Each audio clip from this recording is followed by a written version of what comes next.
Hola amigos, saludos desde nuestra casa, desde la Casa Church. Es una alegría continuar estudiando juntos la palabra del Señor y estamos haciendo el Libro Morado Challenge. Hoy nos toca la sesión número 3 o el capítulo número 3.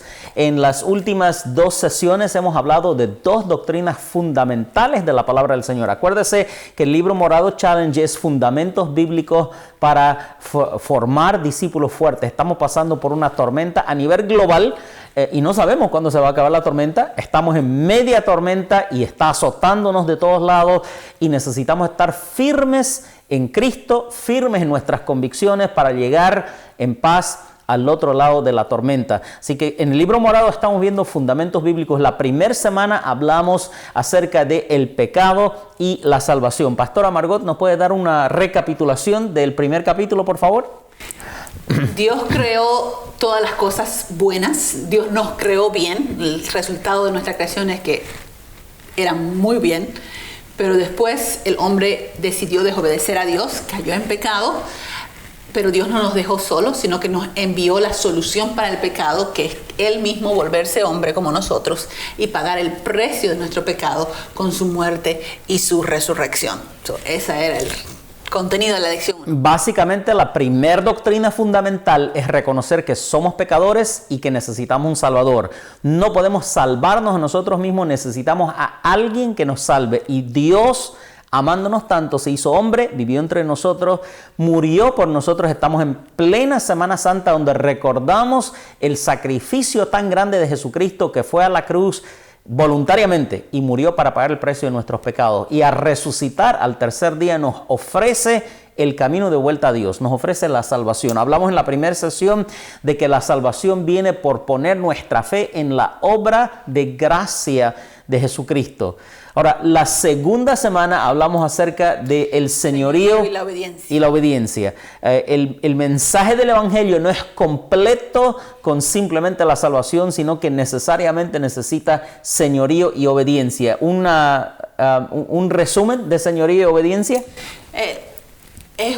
La segunda lección fue básicamente explicando quién es Jesús, aquel que se volvió hombre para morir por nuestros pecados. Muchas veces nosotros, porque Él se encarnó, nos olvidamos quién fue el que se encarnó y que Él es Dios mismo. Y si Él es Dios mismo, hecho hombre, es el Señor de todo, porque Él es el creador del universo, es el creador nuestro. Entonces Él es Señor. El que Él haya pagado, se haya humillado a sí mismo, no disminuye su identidad como Rey de Reyes y Señor de Señores. Bien. Entonces, si Él es Señor, la respuesta a su señorío tiene que ser obediencia de nuestra parte. Así es, tenemos un dicho que dice: si Jesús no es el Señor de todo, no es el Señor de nada. O es Señor de todo aspecto de nuestra vida, o en realidad no es ningún Señor. Porque ser Señor en el idioma español a veces disminuimos la palabra Señor, pero Señor quiere decir jefe, amo, dueño, el titular de todas las cosas. Si Él es el dueño, le debemos obediencia. Hablamos acerca de la importancia del señorío de Cristo en nuestra vida y la obediencia. Básicamente, sesión 1 y 2 es el Evangelio. Así es. Somos pecadores perdidos, necesitamos la gracia de Dios. Dios hizo hombre para salvarnos y ahora que nos salva, nos pide que le obedezcamos para Él ser el Señor de nuestra vida. El Evangelio demanda una respuesta.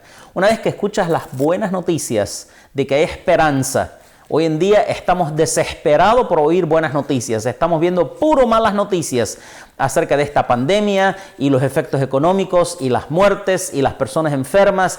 Son malas noticias en todas partes, pero deseamos oír una buena noticia. Hay una buena noticia. La buena noticia es que Jesús triunfó sobre un peor virus, que es el virus del pecado, y nos redime para sí mismo y nos da la oportunidad de ser parte de su familia. Pero esta buena noticia demanda una respuesta. Cuando nos llegue la buena noticia de que han encontrado una vacuna para destruir ese virus, va a ser un día de buena noticia, pero de nada nos sirve la buena noticia si uno no se vaya a recibirla, ¿no es cierto? El día que uno encuentra remedio es una buena noticia, pero de nada sirve si uno no toma el remedio. De la misma manera, el Evangelio demanda una respuesta, y la respuesta del Evangelio es el capítulo 3, arrepentimiento y bautismo. Una vez que entiendo que soy pecador, que Dios se hizo hombre en Cristo, murió por mí, resucitó por mí, me ofrece perdón de pecado, siendo que Él es mi Señor, tengo que responder. ¿Cómo debe ser mi respuesta? Bueno, esa fue exactamente la misma pregunta que la multitud reunida después de Pentecostés le hizo a Pedro. Pedro les predicó en el Evangelio. Es interesante leerlo en Hechos capítulo 2, este mensaje. Es un mensaje largo, pero es la esencia del Evangelio. Entonces, Pedro estaba explicando el señorío de Cristo. Básicamente ese es el contenido del mensaje de Pedro. ¿Quién es Jesús? Entonces, no lo dejaron la gente terminar a Pedro su mensaje y le preguntaron, ¿y ahora qué hacemos? ¿Por qué? Porque si Jesús es el Señor, hay una respuesta, eso cambia todas las cosas. Si Jesús resucitó de los muertos y es Señor de todo, ahora ¿qué me toca a mí? O sea, ¿cómo respondo? Entonces la gente lo interrumpe a Pedro en medio de su mensaje, le dice, ahora ¿qué hacemos? Ya entendimos quién es Jesús, y Pedro les responde, arrepentíos, bautícese cada uno. En el segundo mensaje que predica Pedro en el capítulo 3 de Hechos, ya no espera que lo interrumpan. Entonces él lo incluye al final de su mensaje. Por tanto, dice, arrepiéntanse y vuélvanse a Dios. Entonces, lo que tienen que hacer, si creen que Jesucristo es el Señor, es arrepentirse. Nunca la predicación del Evangelio ha sido por mero conocimiento. No es para informarle a la gente verdades teológicas o verdades profundas de Dios. El Evangelio es para responder a Él. O sea, Dios nos dice, esta es la verdad. Ahora, ¿qué vas a hacer con esa verdad? Entonces la gente no sabía qué hacer. Jesucristo es el Señor, ahora ¿qué nos toca hacer? O sea, tal vez ellos estaban pensando, nos vamos y peleamos contra Roma si Jesús es el Señor, o ¿qué hacemos? O dejamos todo, nos vamos al desierto, ¿qué hacemos? Le dice, arrepiéntanse. Y arrepentirse significa darse la media vuelta. Así es. Yo quiero escuchar una definición o un entendimiento. ¿Qué quiere decir la palabra arrepentimiento? Pero para mí, arrepentimiento, como acaba de decir mi esposa, es dar la media vuelta. La forma como yo siempre lo recuerdo es una oportunidad que estaba por primera vez manejando aquí en los Estados Unidos. Mi hija era una bebé y necesitaba una entrevista médica muy urgente en la ciudad de Shreveport, en Luisiana. Nosotros estábamos en Nashville, y para manejar de Nashville hasta Luisiana hay que atravesar el estado de Arkansas, y luego se llega a un pequeño pueblo que se llama Texarkana. Ese pueblo es en medio de 3 estados, el estado de Arkansas, el estado de Luisiana y el estado de Texas. Yo estoy cruzando de Arkansas hasta Luisiana. Y en aquel entonces no teníamos Siri, no teníamos teléfonos inteligentes, no teníamos GPS, era puro mapa. Así que mirando el mapa y cruzando, y cuando comienzo a ver en la carretera grandes carteles, grandes señales, botas, sombreros y un gran letrero que dice bienvenido a Texas, bienvenido a Texas, me di cuenta que estoy yendo por la dirección errada. Y había una sola solución lógica. En la primera salida que encontré en la carretera, me di media vuelta y retorné al punto donde me perdí, a ese pueblo que es el rincón entre 3 estados, para buscar el camino correcto que me lleve directo a Luisiana. Eso es arrepentimiento. Cuando entiendes el Evangelio, que estás yendo en la dirección errada, que estás apartado de Dios, que estás yendo en la dirección opuesta a Dios, la respuesta es media vuelta y volver a Dios, que es tu creador, el punto de inicio, arrepentirte y decirle, Señor, ahora dirígeme por el lado correcto. Esa es mi forma de entenderlo. ¿Qué dice usted? Arrepentimiento, o sea, sí, es exactamente eso, es darse media vuelta. Y con el término arrepentimiento, que en griego significa literalmente darse media vuelta, nosotros podemos evitar algunos errores acerca del arrepentimiento, o sea, de mis concepciones equivocadas de lo que es arrepentimiento. Una de las concepciones equivocadas es que arrepentirse es sentirse mal por lo que uno ha hecho. Y sí, el arrepentimiento incluye un sentimiento de dolor por haberse equivocado, pero la Biblia dice que hay 2 clases de dolores. Uno bueno y uno malo, ¿no? Un dolor que lleva al arrepentimiento y un dolor que lleva a la perdición. Y estas 2 clases de arrepentimiento o de dolor, mejor dicho, es la diferencia entre arrepentimiento y remordimiento, ¿no? El arrepentimiento es, estoy yendo en la dirección equivocada, me doy cuenta que estoy yendo mal y me doy la vuelta. Entonces, eso es arrepentimiento. El remordimiento es, me estoy yendo en la dirección equivocada, me doy cuenta que estoy yendo mal me paro un ratito, me golpeo el pecho y digo, por mi culpa, por mi culpa, por mi gran culpa. Claro. Y después de que me lo golpeo un rato y siento que purgué mis pecados con mi dolor, sigo por el mismo camino. Eso es remordimiento. Y un claro ejemplo bíblico que yo veo es la diferencia entre Pedro y Judas. Ahora que estamos en Semana Santa, creo que es muy pertinente la diferencia. Excelente. Pedro lo negó a Jesús 3 veces. Wow. ¿Ya? No solamente lo negó, sino que empezó a maldecir. Porque dice la Biblia que cuando la primera vez que lo interpelaron diciéndole, tú eres uno de sus discípulos, él dijo, no soy.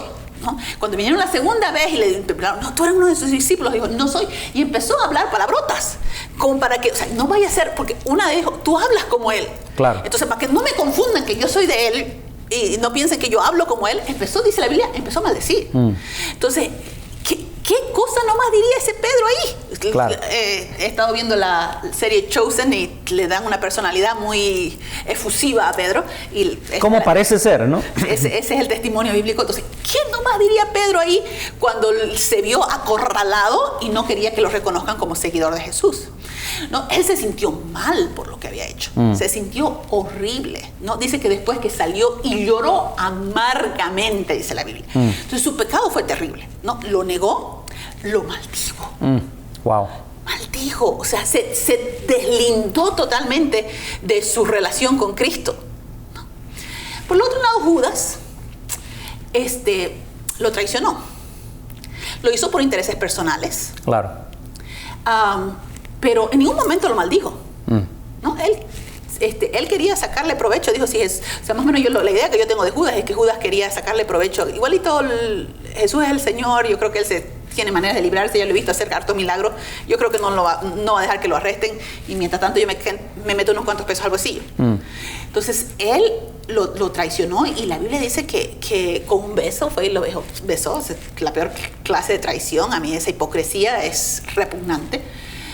Pero después también le dolió lo que había hecho. Cuando se dio cuenta que Jesús no se libró a sí mismo, que no hizo nada para impedir que lo arresten y lo torturen, y cuando se dio cuenta que lo iban a matar de verdad, entonces él se sintió tan mal que fue y se ahorcó. Claro. Entonces, ¿cuánta gente hay que en su remordimiento me siento mal y quiero tomar medidas con mis propias manos y voy y trato de solucionar mi problema, pero no estoy haciendo lo que Dios me llama a hacer? Darme la vuelta. Entonces, por el otro lado, Pedro, cuando se encontró con Jesús después de la resurrección, estaba avergonzado por su pecado, ¿no? Estaba ahí cabizbajo. Pero no se fue. Pero no se fue. Lo buscó, fue a la tumba a buscarlo cuando le dijeron que había resucitado. O sea, se buscó al Señor y el Señor lo restauró. Así es. Así es. Entonces el arrepentimiento verdadero no es sentirse culpable simplemente, sino reconocer: yo no puedo resolver mi culpabilidad, yo no puedo remover mi vergüenza, yo no puedo remover mi culpa, pero puedo ir a alguien que lo puede hacer. Puedo volverme a Dios y pedirle a Él misericordia, pedirle a Él que me perdone y que me dé una nueva vida, que me dé una nueva oportunidad. Arrepentimiento es, como decía, apartarse del pecado, pero volverse a Dios. Si hoy en día mucha gente está reconociendo nuestro mundo con la pausa que estamos teniendo, en que estamos acuartelados en nuestras casas, hay muchas cosas en nuestra vida que está mal, que tenemos que reorganizarla, pero muchos están recurriendo a, qué sé yo, meditación o autoayuda o formas de pensar diferente para resolver el problema del ser humano. O, en otras palabras, reconozco que estaba haciendo mal, pero lo voy a hacer a mi manera, lo voy a solucionar a mi manera. Yo puedo. Volviendo a tu ejemplo de cuando te perdiste en Texarkana, o sea, vos sabés que vos y yo tenemos diferentes estilos de manejar, ¿no? Sí, o sea, yo manejo bien. Estoy a punto de confesar una pequeña culpa que tengo, pero mi tendencia es, cuando yo estoy manejando y me doy cuenta que me equivoqué, es buscar caminos alternativos. Sí. ¿No? Entonces yo no, o sea, volver para atrás, o sea, Y lo que normalmente sucede, hay excepciones, pero lo que normalmente sucede es que uno termina perdiendo más tiempo. Así es. Hasta que uno se da cuenta de que tiene que volver al punto de partida. Y eso es lo que hacemos también cuando nos arrepentimos y tratamos de dar la vuelta, pero no le damos el giro de 180 grados. Empezamos a girar, pero empezamos a girar de 45 grados en 45 grados. Así ¿no? es, Entonces, así es. estoy yendo mal para allá. Entonces, una modificación, una pequeña adaptación y voy a ir a hacer un pequeño cambio de dirección. Y seguro que encuentro una salida por aquí. Y ahí es cuando, como tú decías, empezamos a probar diferentes alternativas y la gente empieza a decir, bueno, si ayudo más al prójimo, si hago servicio comunitario, entonces voy a ser una mejor persona, yo no voy a estar metida en eso, en esas cosas que están arruinando mi vida, o si simplemente tengo cierta ayuda, con un poquito de terapia ya me compongo mis malos pensamientos, entonces ya voy a cambiar de vida, entonces estoy girando. Pero no es hasta que me doy cuenta de que nada funciona, de ninguna otra alternativa, que girar un poquito no es un cambio de vida, porque igual voy a terminar perdido, que lo que tengo que hacer es empezar de nuevo. Y la Biblia, por eso es que, como vimos en la lección 1, nos da un nuevo nacimiento, o sea, es volverse de nuevo al Señor. Y eso es el arrepentimiento. Darse la media vuelta, pero no simplemente darse la vuelta, porque hay la gente que da media vueltita y después otra media y nunca se acerca al Señor. Entonces, si das 2 medias vueltas, terminas en el punto de partida. Pero si das media vuelta y te vuelves a Dios, entonces estás cambiando de dirección, estás buscando al Señor de una manera auténtica. Así que esto es el arrepentimiento como los enseña en nuestro tercer capítulo. Espero que usted tenga el libro, lo hemos pasado a todos los que son parte de la Casa Church, y si usted no lo tiene, trate de conseguirlo, pero haga las preguntas, responda a las preguntas, le va a ayudar muchísimo. Parte del arrepentimiento es volverse a Dios, y aquí en el libro nos habla acerca de la importancia de acercarnos a Dios. Pedro se acercó a Jesús aun cuando sentía vergüenza. Cuando nos damos cuenta que somos pecadores, hay un sentimiento de vergüenza, de culpa, pero acércate a Dios. ¿Cómo puedo acercarme a Dios? Ore, hable con Dios, hable con Dios. Acércate a Él preguntándole, Señor, ¿qué debo hacer? En realidad, hace un par de días estaba caminando en mi caminata diaria, orando y hablando con el Señor, diciéndole, Señor, en esta situación, ¿qué hago? Y escuché al Espíritu Santo que me respondió y me dijo, estás haciendo la pregunta errada. Y yo, Señor, pero dime qué hago, dime tú qué hago y yo lo voy a hacer. Y otra vez volví a escuchar al Señor decir, estás haciendo la pregunta errada. No es qué hago, sino quién soy lo que debes preguntarte. Acuérdate que Dios, que es el creador de todo el universo, antes de crear, Él era o es simplemente. Cuando Moisés le preguntó cómo te llamas, le dijo, yo soy. En un presente continuo. Él es el ser que existe y siempre existirá. Y cuando Dios creó a un ser humano, no un hacer humano. Pero los seres humanos nos encanta hacer más que ser. Queremos siempre estar haciendo algo. Y Dios llamó mi atención, en esta etapa, en esta época, necesitas ser antes que hacer. ¿Ser qué? Ser hijo de Dios. Ser siervo, estar en la presencia del Señor, ser una persona de fe, ser una persona de paz. Estas cosas no se hacen. Yo no puedo hacer paz. O tengo paz o no la tengo, pero no la puedo hacer. Son cosas que están en mí por Cristo.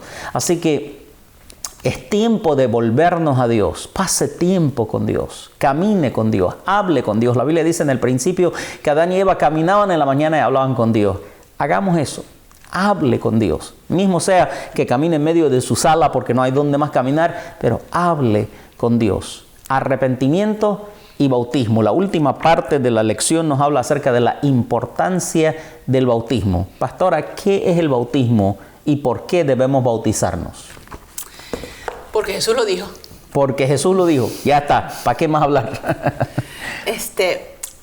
Cuando Pedro predicó ese primer mensaje en Hechos capítulo 2, se le estaba predicando a un grupo de judíos, y los judíos estaban muy acostumbrados a la ceremonia de lavamientos, lavamientos con agua, y los judíos practicaban el bautismo, pero practicaban el bautismo para con los gentiles que querían convertirse en judíos, ¿no? Entonces a los prosélitos, que le llama la escritura, ¿no? Entonces bautizaban al que era judío, era gentil y quería unirse a la fe judía. Entonces, ¿qué era el simbolismo de este bautismo y qué es lo que el Señor nos dice? El bautismo es identificarse con Cristo. Pablo luego lo explica y dice, cuando nos bautizamos nos estamos identificando con la muerte y la resurrección de Jesús. De la misma manera que Jesús fue sepultado, dice Romanos capítulo 6, y salió de la tumba, así también nosotros somos sepultados juntamente con Él en el bautismo, ¿no? Para que resucitemos para nueva vida. Entonces, en el bautismo lo que estoy haciendo es hacer una expresión externa, hacer una ceremonia externa, un memorial de lo que Dios ha hecho en mi corazón el momento que yo le entregué mi vida. Entonces yo estoy siendo muerto para el mundo, para la carne, para la forma pecaminosa de vivir, y estoy viviendo con Cristo. Entonces me estoy identificando con Cristo, pero también me estoy uniendo al pueblo de Dios.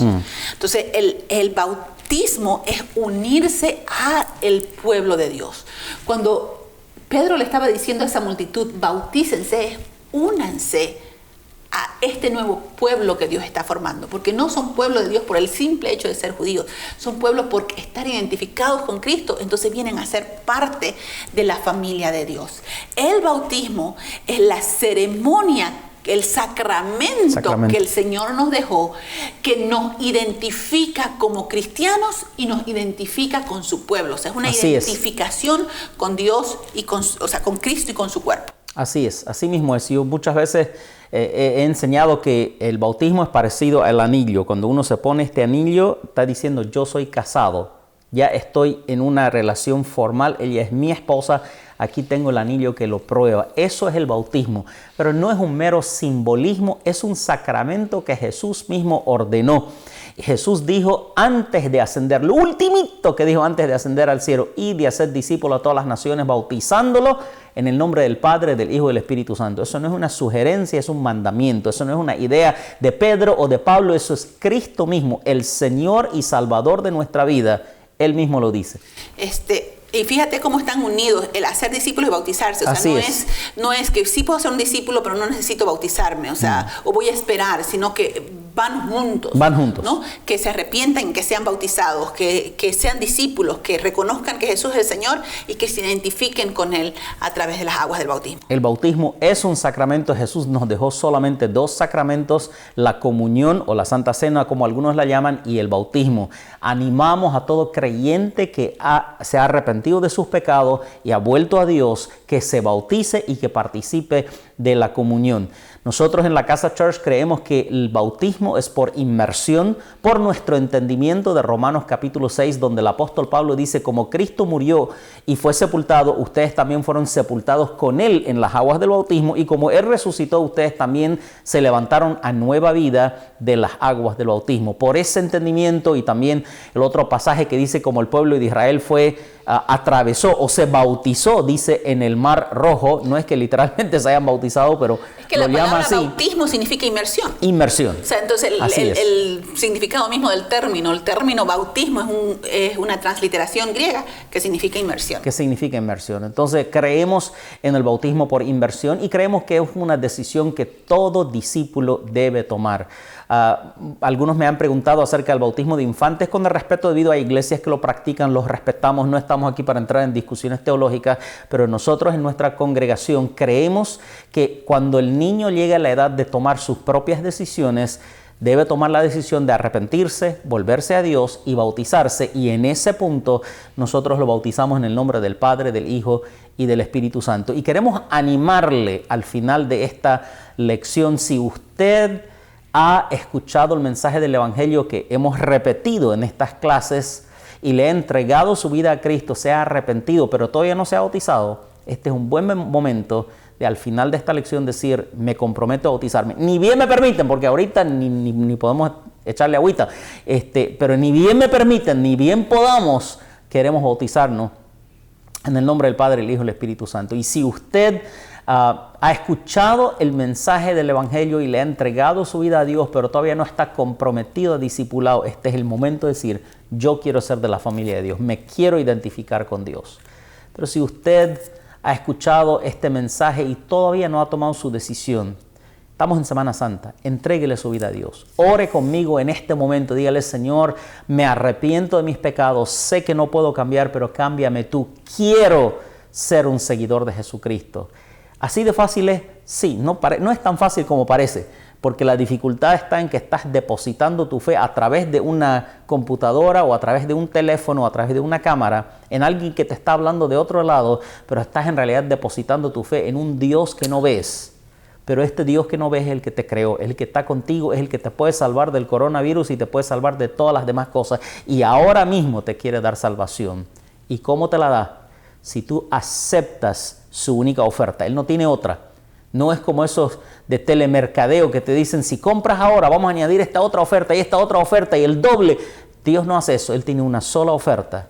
Arrepiéntete y cree en Jesucristo, yo te perdono todos tus pecados, borrón y cuenta nueva, y te doy una nueva vida para siempre conmigo. Qué gran oferta. Amén. Qué gran oferta. Si quiere aceptar esta oferta, ahora mismo cierre su ojo conmigo, vamos a orar. Ore esta simple oración conmigo. Señor, me arrepiento de todos mis pecados. Me arrepiento de todos mis pecados. Reconozco que soy pecador. Reconozco que soy pecador. Te pido perdón. Te pido perdón. Acepto que Jesús es mi único Señor y Salvador. Que Jesús es mi único Señor y Salvador. Cambia mi vida, Señor. Cambia mi vida, Señor. Dame una nueva vida. Dame una nueva vida. Pongo mi fe en ti. Pongo mi fe en ti. Y me comprometo a ser un discípulo, seguidor de Cristo, con todo lo que dice tu palabra. Con todo lo que dice tu palabra. En el nombre de Jesús. En el nombre de Jesús. Amén. Que Dios le bendiga. Dios los bendiga. Si ha hecho esta oración, háganos saber. Si necesita más explicación, escríbenos por inbox, mándanos un mensaje. Estamos para ayudarle en su vida espiritual. En estos momentos que el mundo está reseteando su existencia, reseteemos nuestro caminar con Dios. Que Dios los bendiga.